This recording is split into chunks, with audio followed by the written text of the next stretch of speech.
Telugu Desam party కార్యాలయం మీద దాడిది ఆ రోజున వాళ్ళు కేసు పెట్టారు, పెట్టి స్టేషన్ బెయిల్ లాంటి చిన్న సెక్షన్స్తో వదిలిపెట్టారు. నువ్వు తర్వాత వదిలిపెట్టారు, మీరు వెంటాడారు వేటాడారు కేసులు పెట్టారుగా. చంద్రబాబు గారు ఇంటి దగ్గర ధర్నా మీద మళ్ళీ కేసులు పెట్టి విచారించారుగా, తిప్పారు కదా. మరి మీ వాళ్ళని వదిలిపెడతారు రేపు పొద్దున.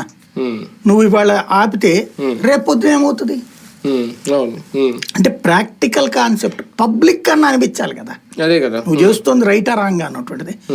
అసలు ఇంతవరకు ఒకళ్ళ ఇంటికి వెళ్ళడానికి వీల్లేదని పెట్టేటటువంటి విచిత్రమైన పర్మిషన్. అంటే పేనుకు పెత్తనం ఇస్తే తలంతా గొరికిందంటారు. ఇప్పుడు అట్లుంది.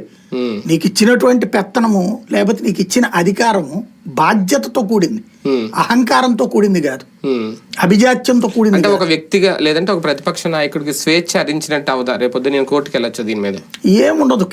కోర్టుకి వెళ్తే కోర్టు అడుగుతుంది వీళ్ళని ఏంటిది అని చెప్పేసేసి, లేదు అని ఈ చెప్తారు వీళ్ళు తీసుకెళ్ళి. వాళ్ళ ఉద్దేశం కూడా అదే, ఇతను కోర్టుకి వెళ్ళాలి వెళ్తే అన్నటువంటిది. అంటే మా నాయకుడి ఇంటికి వెళ్ళడానికి నాకు ఆంక్షలు ఏంటని జగన్మోహన్ రెడ్డి అసలు పర్మిషన్ అక్కర్లేదు నన్ను అడిగితే. డైరెక్ట్ జైలు దగ్గరకు కాబట్టి పర్మిషన్, అక్కడ నుంచి డైరెక్ట్ ఇంటికి వెళ్ళిపోయాడు అనుకోండి, వెళ్ళడానికి వీల్లేదని ఆపుతారు వీళ్ళు.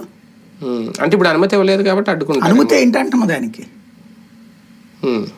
పర్మిషన్ అడిగారు కాబట్టి, వీళ్ళు రూల్ అడిగారు కాబట్టి జరిగింది. వెళ్ళిపోయాడు అనుకోండి, ఎవడాపొచ్చాడు? అదే అడ్డుకుంటే పోలీసులు అడ్డుకోవాలి. ఎందుకు అడ్డుకుతుంటారు? బేసిక్ గా ఇంటికి వెళ్ళడానికి పర్మిషన్ ఏంటి? ఇప్పుడు జగన్ బెంగళూరు నుంచి తాడేపల్లి వస్తున్నాడు, గన్నవరం ఎయిర్పోర్ట్ నుంచి ఇంటి దగ్గరికి తాడేపల్లి ఇంటికి ఏమైనా పర్మిషన్ అడుగుతున్నాడు? నేను మా ఇంటికి వెళ్తున్నానని చెప్పేసి లేదు కదా.